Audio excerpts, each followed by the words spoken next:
Hi, everyone. It's my absolute joy to connect with Nancy Rebecca again. I know many of you will be really delighted because Nancy and I had two conversations. You might remember last late October, November, when Nancy was talking about the three surges of blue Mm. light.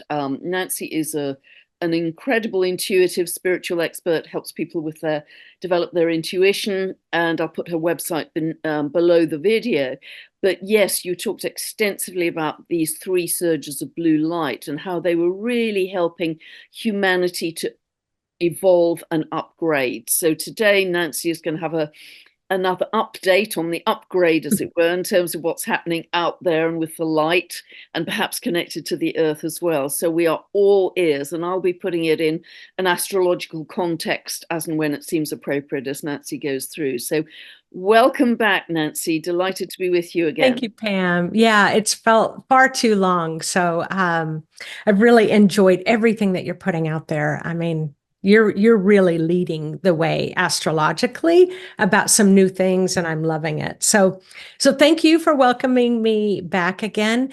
So I just to give an upgrade about the an update about the blue light. So it kind of went a little crazy around the end of the year, beginning of the new year. And yeah, those three surges that came through, so many people could feel it. Even people who have no idea, they were just seeing blue everywhere. And that continues to happen. But what has happened since then? I've had a lot of people write, and it's like, where's the blue light? What's happening to the blue light now? And so, what has been happening to the blue light is that when those surges came through, it really supercharged the earth. And so, the earth is really, really glowing blue. Right underneath the surface, there's this pulsation that's happening of blue. It is not leaving us. I can't even say it's not leaving us anytime soon. My sense is it's really here to stay. Um, Remember the blue light, like the Syrian beings. So there's a lot of star beings that are related to this blue frequency.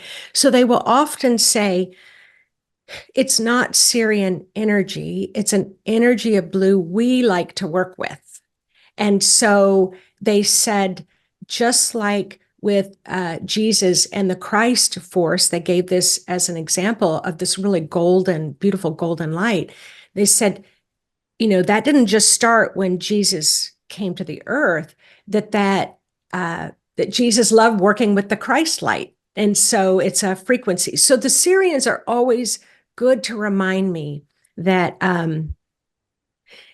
it's not the star beings, but it's the actual frequency. And so this blue light frequency, just to remind everyone, if I could put it in a nutshell, it helps dissolve and release illusions. So all the illusions in the world, illusions within you, and it enhances the truth of who you are, and it enhances the truth of what's going on the planet, which Wow. is crazy, isn't it? Like some of the things that have been revealed It's is perfect, shocking. actually. Astrologically, it's absolutely perfect because there's a lot of truth and a lot more to come. It's going to get very A lively. lot more to come.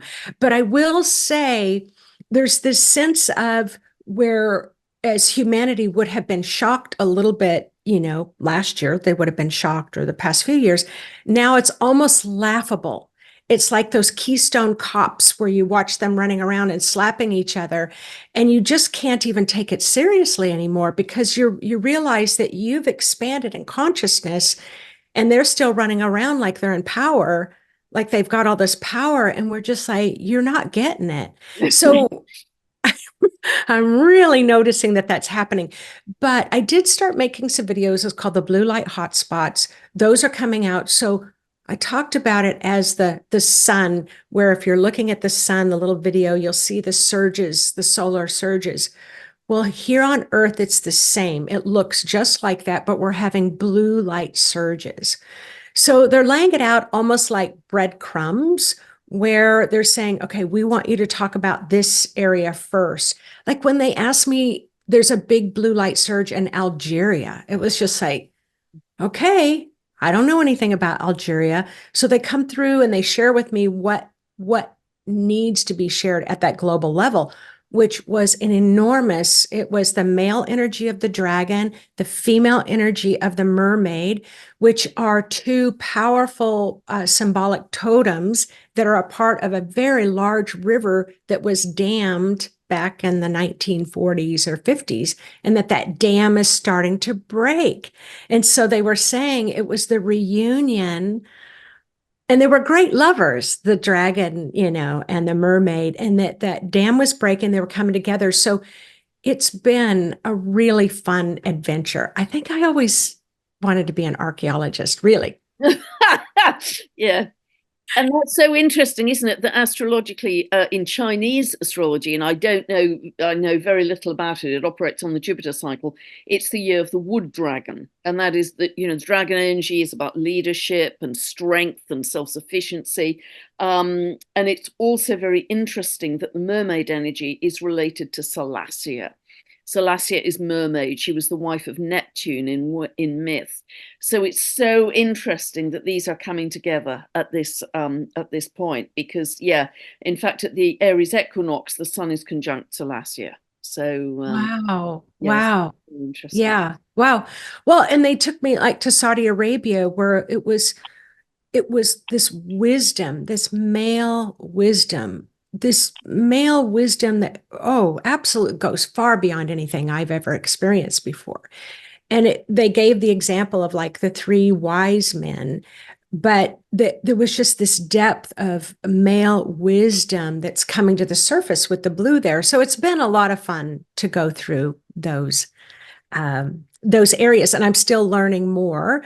And my next hotspot's coming out of Ireland, Scotland, and Wow. England. Wow. And if I could just give you a little tidbit, because it hasn't come out yet, that I was told that it was the original area of the underworld, that it was the safe place of the underworld there, that no humans were really allowed in there. But then in their kindness, they're like, somebody comes and, because it was the magic combined with the power that some of the leaders and the kingdoms wished for, befriended. So anyway, it's coming back again. So Wow, that's amazing. So that's across Ireland, Scotland, and England. yes. And do you have exact locations within those three geographies, Nancy, that you can Well, speak about yet? Well, not quite yet, but I did just focus on Ireland, where they showed me this kind of bulging that's happening in Ireland, that's coming to the surface. And again, what's fascinating, Pam, is that in each of these countries, they asked me to go beyond the beyond. So if I wanted to talk about any of the kingdom, it's like, no, go further than that. If I wanted to talk about the Druids, nope, go deeper than that. If I wanted to talk about anything, any of the sacred, the stone circles like Stonehenge, go deeper than that. And then that's when I hit, I'm not going to call it gold, that's when I hit blue. And that was like, this was the area, this whole area. And they said it was a much larger land mass, but it would have been the places where, the elf kingdoms and the fairies and the giants and the dragons would have existed in this other frequency dimension. And in their kindness, started inviting other people in who may have abused that. And so then they had to retreat to the underworld. But that was just information from yesterday. So Wow. I want to go back to January. So knocking on my door. So the Syrians, the very tall blue beings, wanted to offer a formal introduction to these white robed beings. Now, they did not come into the room with me. They were not present with me, but I could see the vision of them. I could see what they were introducing me to. And it was crazy. They said, look, we're not going to do anything about this now, because the blue surges were so enormous to the psyche and the physical health and the, expansive consciousness that humanity needs some time to integrate. But there were so many people saying, what's next? What's next? What's next? So they are pacing it for us humans. But what, so since then, they've been coming through. So what they have explained to me, they're all in white. To me, they look almost normal human size. They're not tall like the blue star beings that I've been listening to. They do have their skin is very kind of an amber, I would say, a golden amber. It definitely glows. The eyes are a very light brown or stunning blue, but they tend to have darker hair, but they can have also not blonde. It's not white hair, but somewhere between. And so it's pretty easy for me to communicate with them, which I find fascinating because the Syrians sounded more like whales and dolphins in the beginning, and I wasn't, yeah, it's challenging, if you imagine trying to talk to a whale or a dolphin. But since we've gotten over that bridge, that's helpful. But these new star beings, so they just told me we're at the outer edges of the galaxy. We're really far away from you. Really, they're like, think as far as you can think and then go further. So they're very far away. So then they said that they're watching in the galaxy, it's their job to make sure that the entire universe remains in balance. And because they said that, I said, well, why are you interested in Earth? Why are you interested in just this one planet? And they said, because the consciousness is increasing so rapidly on our planet, but it's also about creativity. There's something that what I say, covet, that they like, you all get to express and be flooded with creativity. And your nature is flooded, the trees, everything is flooded with creativity. There's all this variety of abundance of life. So, in a sense, they see Earth as bursting with this beautiful creativity to to grow the universe. Well, So I've heard this before, that the Earth is pivotal in raising the consciousness of the entire universe, okay. not just Earth itself, but for some reason it has this pivotal position, maybe because of the creativity. And just to ask, Nancy, I don't know if you have a sense of this, but when you talk about right on the edge of the far galaxy, is that linked to, do you think, to Sedna, which has an 11,400-year orbit, and to our knowledge, that is the dwarf planet with the longest orbit, which is very elliptical. So it literally goes right out to the edge of the Oort cloud and is coming back to its closest point to the Earth. It won't hit that till 2075, but I mean, we're not far off that if you're looking at an 11,400. Yeah. And what you were talking about last time, about this isn't just a transformation for humanity, it's a metamorphosis. Yes. Sedna is the dwarf planet that is linked Yeah. to metamorphosis. Yes. So do you have Yeah. a sense it could be linked to Sedna and these beings? Absolutely. Because the knowledge that's coming in,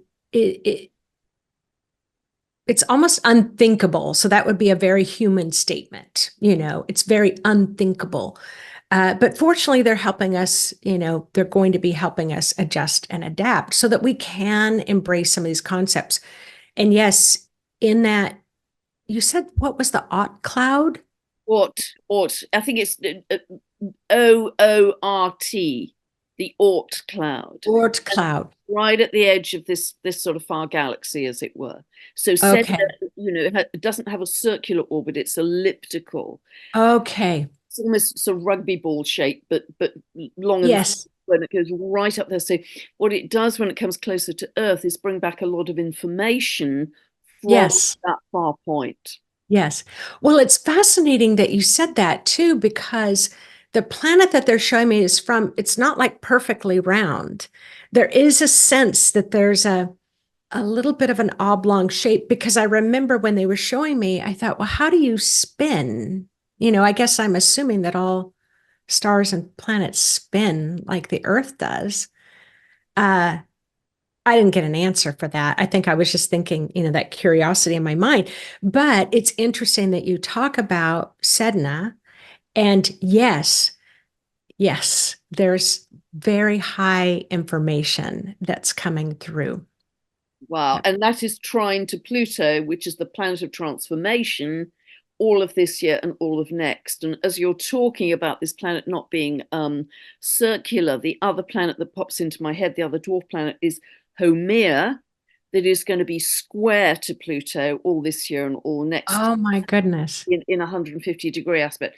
Quincunx to Sedna all of this year and all of next year. And that is about, Oh, I that's have really goosebumps. a really powerful symbol for New Earth, because she's about regeneration. She can birth babies from all over her Oh, body and regenerate herself from an old crone to a young maiden.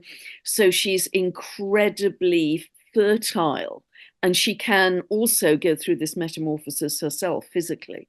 So I wonder if that's part of the picture too, because the yes, it's absolutely, absolutely. I always talk about from the Book of Nancy. I When I say I can feel something in my bones when you're talking about it, that's when I know it feels true to me.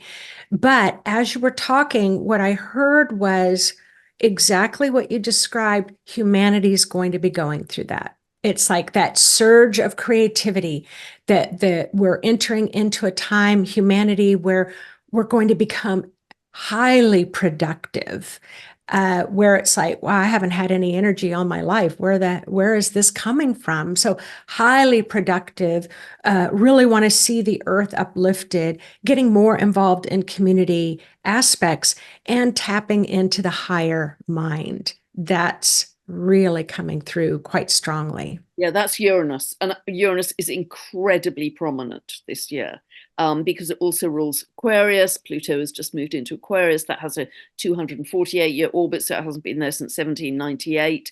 But Uranus is very, very powerful. And that's all about higher mind, linking with the galactic beings as well. Okay. It's very kind of high vibe.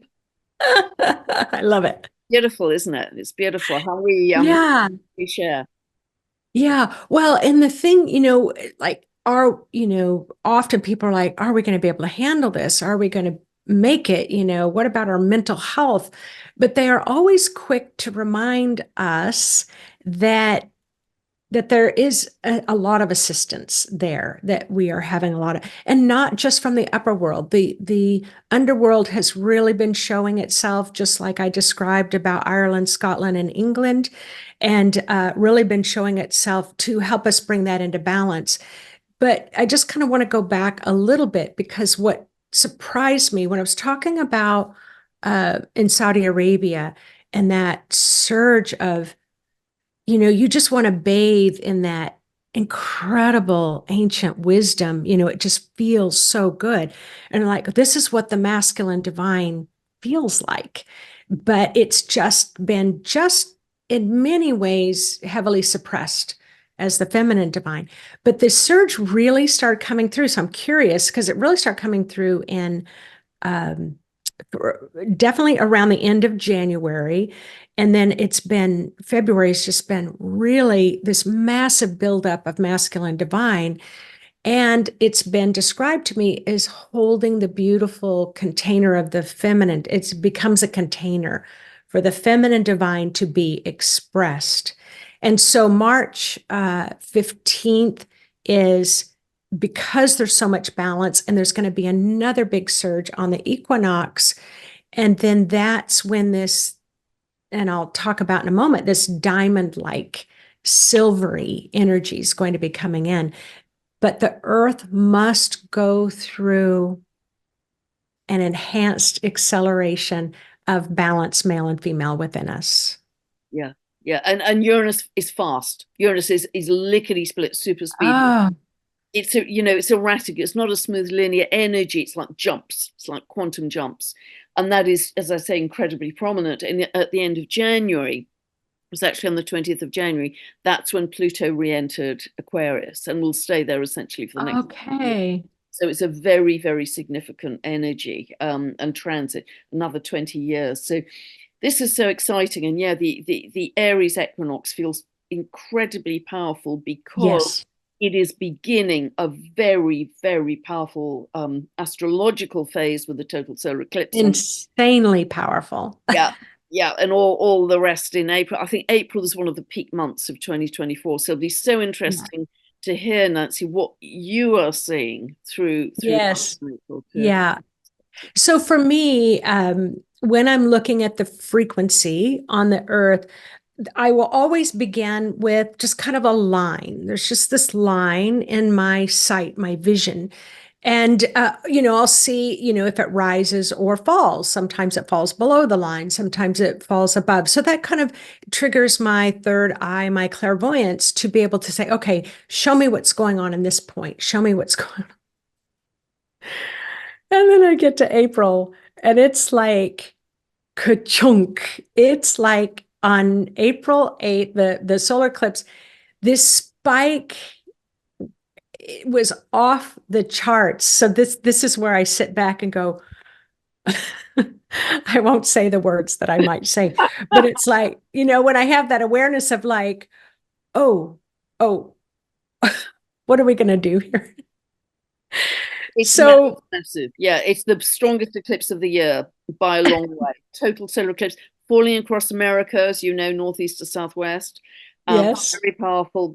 Partly we'll see it from Western Europe as well, but it's an absolute humdinger, and it relates to something I think you're going to be sharing in this session as well. Yes, it does. So I went to do a little bit more of a deep dive, and that's where these robed beings came through again. And they're talking about this diamond light with silver sparkles, or it's kind of a blend of silver and diamonds. Very, very, very, very high frequency that's coming in. And what they showed was I sat down in meditation, and anybody can do this. Always please ground really strongly first. Really ground strongly. But I said, let me experience what the world's going to experience on April 8th. I want to have this experience ahead of time. And immediately this diamond silver beam came right through the top of my head and stopped at the corpus callosum. So the corpus callosum is white matter. There isn't a lot, there isn't a lot of information that talks about the white matter. I didn't know much about it, but this light comes in, and the corpus callosum is the white that holds the right and left sides of the brain, and it helps it communicate. So what it showed me was it kept getting brighter, but there was a lot clearing out of my corpus callosum. And I will tell you, it felt really, really, really good. And when they shut it off, because they said that's enough for now, I'm like, oh, can we just do a little bit more? Don't take the chocolate away yet. That's right. That it felt really good. So one of the things explained, they literally said Albert Einstein had an enormous, just to put it in perspective, an enormous corpus callosum, which means that if we think of our our left and right brain, most people know the word compartmentalizing. We're good at compartmentalizing just so we can cope with life. But his was so large that it's almost like he had access to all the rooms in the house at the same time. Where for the majority of humanity, it's like you can go through the door in the kitchen, but to get to the bathroom, you need to go through the other door and go up the stairs to the left. That's kind of how our human mind works. But his was quite expanded. So then they explained that when we're going through, and I'll say lightly an upset, but it can be traumatic too. What's happened in the last, 4 to 8 years, just with the pandemic alone. I don't need to go through the shopping list of the other things, but they said that can shrink the corpus callosum. That's where we make our mind smaller just so we can handle things. That's where we, try to stay within the, of the bowling alley or the gutter. We don't want a gutter ball, so we're making it really small. So then we have less access to our thought process. How does this look in the body? You're having trouble finding your words. You're having trouble stringing thoughts together. It's just kind of a shocky brain. So what's going to happen, what they're showing me on April 8th, which I'm like a kid on Christmas morning, is that's going to come in and start expanding our white matter. So I was laughing as I was getting ready this morning. They're like, no, you're not going to have like aliens have the big head, but you could be, as we evolve, we could be heading in that direction. So then, all right, so we're still learning about that, but it's already starting to come through a little bit. But then the end of April, I was really curious about, because then it's almost like they open the floodgates, and then this enormous diamond, very awakening, conscious energy of wisdom and knowledge is just going to pour into the earth. And because our corpus callosum has been expanded a bit, we're going to be able to take in that wisdom and knowledge in a way we couldn't today or tomorrow. Does that sound crazy? No, no, it sounds spot on, actually. It sounds absolutely spot on. So it's so interesting because this total solar eclipse on the 8th of April, and that's the date exactly you mentioned, Nancy, is in Aries. Aries rules the head. Oh no. That's and awesome. and you were also mentioning, certainly when we were chatting before, that this is going to be a very big healing for people. Yes. This total solar eclipse is within a minute, 1 minute of a degree conjunct Chiron. 1 minute.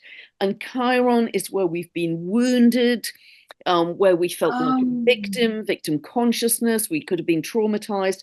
And Chiron, if you're born with Chiron in Aries, and I've often mentioned this in videos because it's been in Aries a while now, is where in your early life you might have felt like, I don't have a right to exist.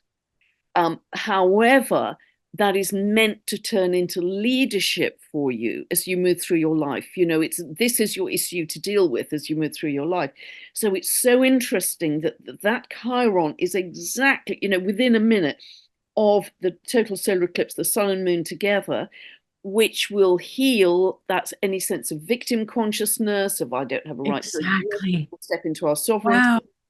It's also fascinating that Chiron astronomically orbits between Saturn and Uranus. And Saturn is where we're tight, where we're narrow, where we're constricted, what has been. It's linked to fear, where we contract. Yes.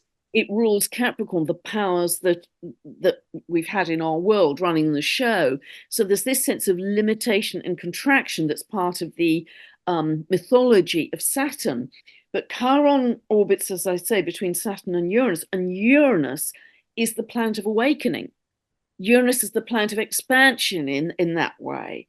It's connecting to the galactics. It's this sudden burst to another level of consciousness, which you've never had. And on the 20th of April, we have this Jupiter Uranus conjunction, which is just going to be boom. It's just going to be like an explosion of light, an awakening and higher consciousness, and a shattering of old belief systems. Mm-hmm.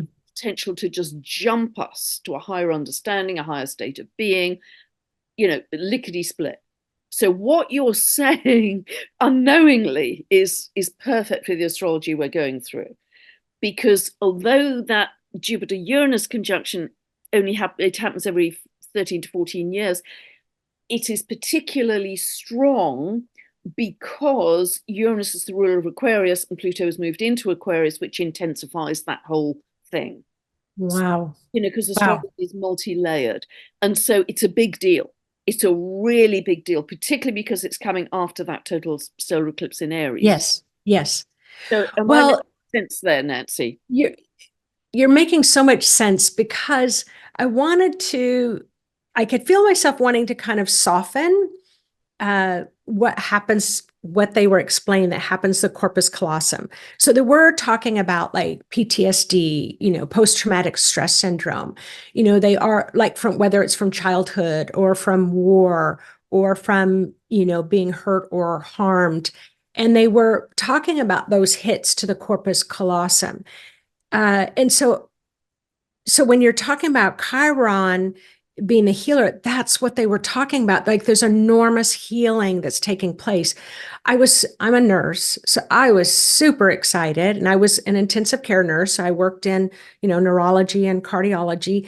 But so immediately I went to go look it up, and they were talking about even in like early childhood that, you could be an infant, you could be a child if it's been a rough home environment, that the corpus callosum will, it can kind of minimize going on one side of the brain and send most of the energy to the other side of the brain. And I thought, wow, isn't that curious? So and I just want to say there's supposed to be certain foods and things like that that can help with that. And you can meditate on that. But they were saying it's enormous healing for so many people who've had so much trauma in their life. So I wasn't even going to bring that up. And It's so clear in the astrology. It's very interesting, and also Uranus being so strong, as I say, it's in its less positive expression. It's very linked to mental illness, trauma, PDST, uh-huh. linked to kind of because it's an erratic energy. It can be linked to instability, and it's linked to the Yes. mind. So there can be a mental instability as a result of the trauma, and it Wow. sounds like that's going to be healed too. Yes. Yes. Well, and as a nurse, it's like often, I know people who struggle, and I've worked with, the military and teaching, meditation, and that trauma that they've experienced, and that just to get through each day requires a lot of energy. And so for me, with that nurse mind, I try to imagine, how is that possible? But again, that's the thinking mind of the human, right? And we are being um, encouraged in a unwavering way to expand our mind, right? To see all possibilities and I've been knowing this in medicine because I'm a nurse, that in medicine, we're going to be making leaps in what's going to happen in medicine, what was just not even possible even 5 years ago. So I'm excited about hearing what you had to say about that. Yeah, and Jupiter being the planet of expansion is just going to make this like infinite possibilities for our mind. There are going to be so many new inventions, so much new medical technology, healing technology. I think Yes. a lot of that could come through the reconnection to our galactic families and all the information that comes from there as well. It Yeah. is incredibly exciting period. So I really encourage people to live in their Uranus, as it were, to live in the excitement rather Yes. than go into their Saturn, which is the fear and the contraction. Yes. Yes. Because, and they explain it as the corpus callosum, like it gets dried out. Right.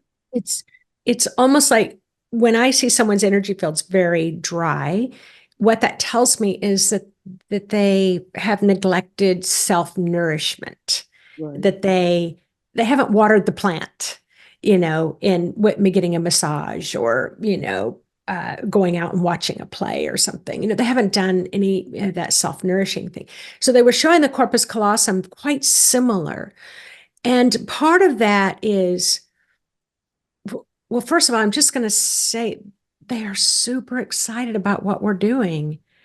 They're like, we're so excited that the way they explain it, that express it, it's like, they're all kind of gathered around, and it's like the clock is ticking, and they're not quite sure which way it's going to go. And then it started going, and they just cheered and celebrated because they were like, they made it. They made it this time, this time. And that's the other thing about the ancient civilizations, of really going through those cycles before. And now it looks like this time Mm. we're going to make it. I am an optimist by nature, Pam, Yeah, me but too. Relentless.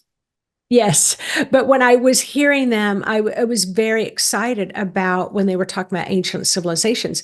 And that's when they said to me, there are more ancient civilizations that have tried this before Lemuria and before Atlantis. But they show it as like a beautiful garden and then just another layer of a beautiful garden. So each of these ancient high level civilizations really contributed a lot to the success that we may find this time. Yeah, that's beautiful. And my sense is that we really are breaking a repeat cyclic pattern this time, Yeah. because we as humanity have been able to expand our consciousness sufficiently to access higher timelines, expand our minds, expand our hearts. So it has been our work as humanity that has helped us make this jump. Yes. And just one quick thing back to the corpus colossum that you were talking about, Nancy. I was speaking to two ladies the other day who do absolutely beautiful work with horses that are traumatized, and they use craniosacral healing Oh, therapy that works on the corpus colossum in horses to wow. heal the trauma in horses. Oh, wow. Sorry, I threw you up. That was at a tangent going back, but yeah, isn't that interesting? Another connection. So Yeah. that is really interesting, because my very strong sense is that we're going to break the pattern. We're going to break through what we have never been able to break through before, to a whole different Right. state of being. Right.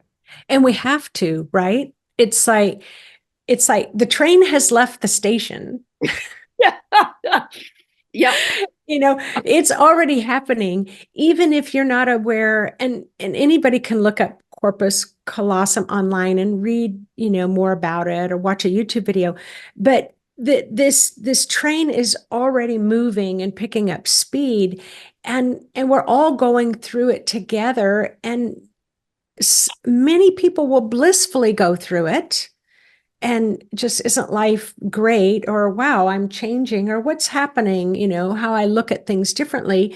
And then there are going to be those who fight against it, who will kind of I'm shown, drop back into the emotional driver, because that's what we're used to. We're used to being so driven by the emotions that, yeah, we may have an expansion here, but our default is we may go back, well, what am I feeling about that? What am I feeling? And the feelings are just like very choppy waters right now, on the whole earth. So we're having to let go of one way of navigation. It's kind of like, going from smoke signals to, the telephone, to the cell phone, to telepathy. It's happening. So yeah. And that's wonderful that you bring that up, because the energies geomagnetically, electromagnetically, are very jazzed up, mm, because we have a drop in the sun's and the earth's magnetic shield, therefore, and also we're at peak of a solar cycle 25 early this year, so we're going to get a lot more solar flares, a lot more solar activity in general, and they kind of jazz our system up. So hence, for some people like myself and many others, it's very hard to sleep. With other people, yes. fatigue, etc. But there was a beautiful phrase that somebody I follow on Facebook, Jason Estes, used. He said, "Think of this as stem cells for your soul.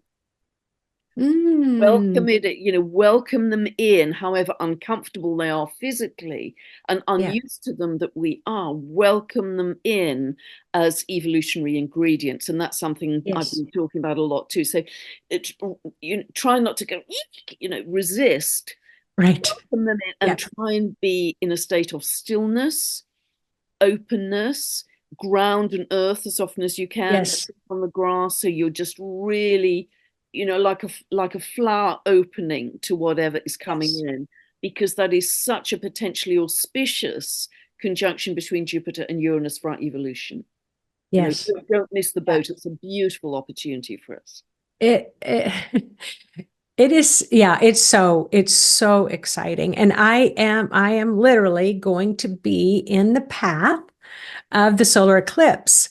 So I found out that my brother and sister-in-law were going, and then my parents were going, and it was like I'm inviting myself, and so we'll probably all be together, jam-packed in some parking lot somewhere because so many people are going to be going to that area. So, and yeah, and Arkansas is where I'm going to be. And in the ground is so many diamonds. They have Crater Diamond State Park where you could pay $15 and go in and dig for diamonds, and you get to keep everything you find. So I'm not only going to be on crystals and diamonds, but then under the solar, eclipse. And uh, it's just, yeah, it's exciting. But this is the one thing, if everyone in the world is listening to this right now and they're like, oh my gosh, what do I need to do? Do I need to meditate more? Do I need to make altars? Do I need to do this? The number one thing you need to do right now is do something different in your life. That's Uranus. Okay, because what they said to me once, Nancy, we need you to get out of the house because we're still post COVID, but we need you to get out of the house. Okay, what do I need to do? They said, we need you to go to do something really different. Okay. They said, we need you to go to a poetry slam. Now, so a poetry slam, right, is when someone's on the stage and they're talking. Now, I thought they wanted me to get up on the stage and do poetry. I'm like, that's like a really left turn for me, you know? And they said, oh, no, no, no, you don't need to be up on the stage, but just be in the energy of it. Go get yourself a cup of coffee and sit at a table and just rather than, read a book or watch television or whatever, just go do something different. And it's so easy. They're saying, just turn left out of your driveway instead of the right, instead of turning right. And so that's right now is the number one thing. We want to stretch the neuroplasticity of our brain.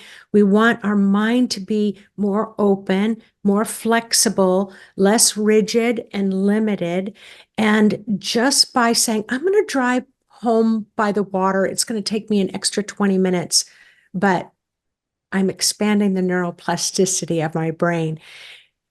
And I know this April is ginormous, but I'm seeing it go all the way at that. I'm not even going to call it an intensity because it's going to be a little feel good, you know. But until about the middle of June is what I'm hearing.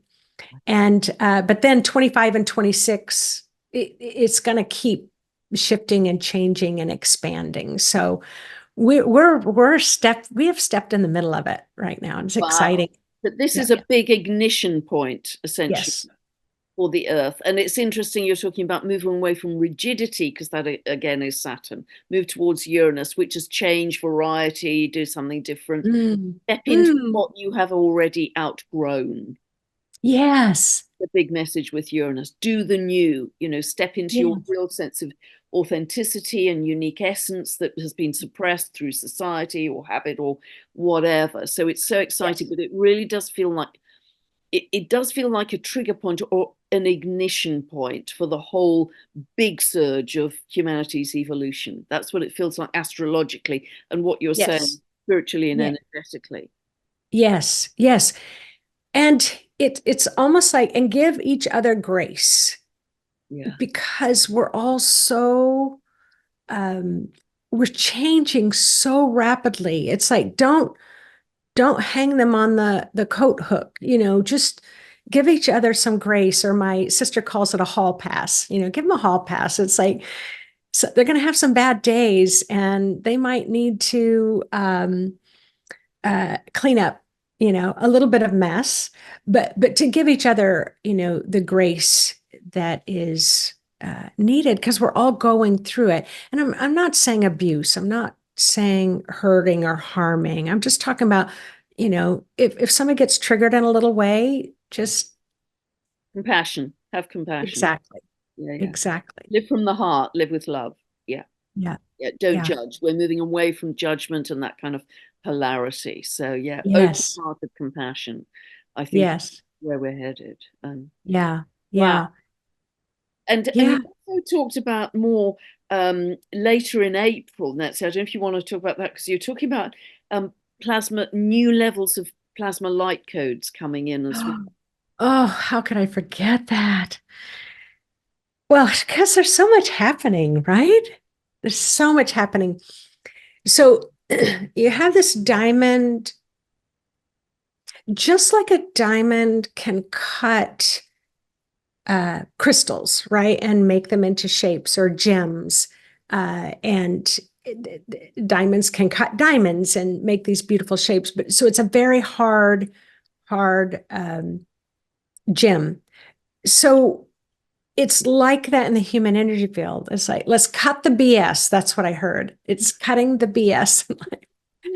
And so, in the ways that the blue light, has prepared us all these years to drop a lot of illusion, this is like the exclamation point at the end of the sentence. It's like we've been being prepared, it's like the turkey being basted, and now it's time to go into the oven. And so this diamond that's coming in has these silver, it's this photonic light. Well, all of it's, to me, when I think of photonic light, it's like a tear that comes down your cheek. It's not just like a glass of water droplet. It's not that. A tear has so much in it. And that's what these droplets are like.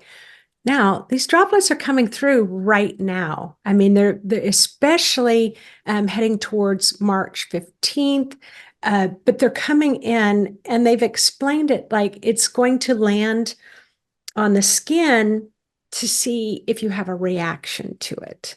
So it's almost like if they're going to give you a shot, like sometimes they'll prick the skin to make sure you're not allergic to whatever they're going to give you an injection about. And so this will happen. And inside that those photonic light codes is wisdom that goes beyond a wiseness that we ever knew was possible. And the knowledge connected to the galactic center.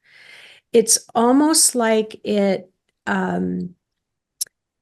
we're more tapped in or even tapped in at all in a way of having almost a direct access. Does that make sense? Like a direct access Absolutely. Yeah, to that absolutely. knowledge. Because, again, what's interesting, all of this year and all of next year is the dwarf planet Vada is exactly conjunct the galactic center, and Neptune is squaring them. Now, Neptune is source, really. It's unconditional love. It's a connection to oneness. It's healing energy. It's ethereal. It's beautiful. But Vada, in the creation myth, along with her husband Manwë, they were said to create the universe. And her role, Vada's role, Okay. was to place the sun and the moon and the stars in the heavens and set them on their course. So they were part of the original creation myth, which even Tolkien writes about in his book Silmarillion. So this is massively ancient wisdom between Mhm. Vada linked to Yes. and Neptune. This is way back, way back, way back. And of course, all of that knowledge is held in the water because some Mhm. of the water on Earth is up to 4.5 billion years old. And the Mhm. knowledge is still held there. It's never left, it's never gone. Right. Right. And Neptune is water as well. It's linked to water. Yes. Neptune is Well, Lord of the and Seas. that that has been coming to the earth forever. We are surrounded by it. When we're swimming in the water, we're surrounded, we're being bathed in that knowledge. But if all our rooms are closed, we don't have access, we don't have a way that we can access that wisdom, it can just be right up under our nose and we can't access it. That's what's happening now is my sense is that we're going to have finally get to open our front door and bring the package in. And that's really exciting. Well, and Nancy, as a result of this, particularly what's happening in late April, are you seeing more connection with our galactic families, reconnection with our galactic families? Yes, I have to say yes. And I know that there's a lot of people that they love the star beings and everything. I'm really a very earth kind of person. And it's like watching Star Trek, on television can feel so kind of out there. Well, that was fun. Now let me get back to work. That's probably, very much my Capricorn side. But but I have to admit it, it's happening. It's just happening. I might as well expand the neuroplasticity of my mind because the galactic influence is coming in so strongly to where one moment, we might be afraid of it, and the next moment it's like, oh, there's our family, there's our ancestors, there's, you know, and yeah, that could take another 30 years, for us to fully realize that. But oh no, it's happening, Pam. As I kick the dirt, I'm like, wow, I'm going to have to really open my mind for this.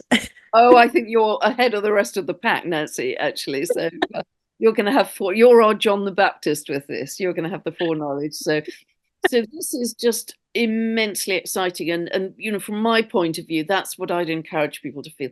Feel the excitement. Just, as long as you can drop into stillness, bare feet on the grass, ground yourself so you've got an anchor in yourself. Feel the excitement, but let the anchor and the center come from yourself, come from your heart. Don't scatter your energy on big scary things everywhere. Just Right. forget all Right. that because you're leaking power. Focus on this amazing, once in many lifetimes opportunity, if ever. Actually, I think this Yes. is completely unique to Yes. really make that jump beyond everything we've ever known in all of our lifetimes. Immense, Nancy. It, we don't have words No. to describe it in our human language. And then Maybe, society is yeah. really going to change in unimaginable ways, isn't it? Yes, yes, absolutely. And I did just want to mention again, because the blue light just really kind of flooding into this conversation.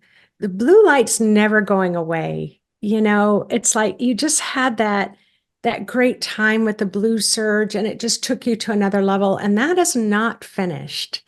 That continues. But the blue star beings just came in to show me an image of it's like, we're going through the equinox, which will be enormous balancing. And then, the solar eclipse and that surge to the corpus callosum. And then at the end, that wisdom and coming in. And so we're going to be shedding a lot. So the blue light is helping with that. But they do show the blue light really picking up again in May and June. I haven't looked beyond that, but they're showing me like the janitor at the school. They just come behind and they're sweeping, and they're helping to kind of clear out and calm things. So they've really uh, just wanted to express that of the angelic realm, of the ascended masters realm, our loved ones who are on the other side, the star beings, the nature spirits. Everybody is rooting for us right now. And as humans, oh my gosh, I sometimes I try to imagine what we must look like to them. But we are getting it a lot more. I just want to express that to all of humanity. You are getting it a lot more than you think you are. Yeah. Yeah, that is just beautiful, Nancy. And, a beautiful place to end, really, unless you've got anything else that you feel is important to share with us, or No. No. that's a beautiful closure. I mean, this has been so exciting. I love my conversations with you. Always feels like we're going over the jumps and over the jumps, and it's just fabulous. And it really helps people to trust that sense of expansion in our consciousness. Trust Yes. trust the invisible, as I say so often. We have always created from the invisible. Trust the invisible. Trust the invisible. I did hear someone talking the other day. It might have been Greg Braden or someone, but they said what is conscious to what we can see is 10% of what's available to us. The other 90% is invisible. Yeah. We Yeah. might as well make peace with it. But Pam, you're like a sister from another mother to me. It's like Yeah. Yeah. your frequency feels like mine. It just feels like, yeah. So I just love to be in the world at this time with you, helping to uplift ourselves and humanity. And so, and your Sunday meditations, I watch them clairvoyantly, and I will tell you, last Sunday, the light was so blinding and so encompassing in the world. So you are Oh. encouraging that is really helping a lot. Oh, bless you. It was just such a simple idea, really, but people are reporting back, this incredible spreading of light that gets stronger and bigger across the globe. And other people are seeing that as we set off, the animals are coming with us, of all kinds. Yes, yes, And moving across rivers and mountains, and we're gathering yes, forth. And she described it, this particular lady, like an army of love on the move, an army yes, of love on the move. And she said yes, she was just weeping through the whole meditation. It was so profoundly loving, and yes. it's like a tsunami of love. And how easy is that? 15 minutes a week. Well, well, you teach. Exactly, exactly. Well, and I didn't even talk about the mountains and I didn't talk about the animals, so we'll definitely have to do this again sometime. Beautiful, Nancy. You are a joy to share with, and thank goodness you are in the world right now to help to guide us. Love this Thank you. conversation. God bless you, Nancy. Thank Thank you. you a Thank you. millionfold, and Mhm. love to everybody out there. Thank you so much for listening. Lots of love. Bye for now.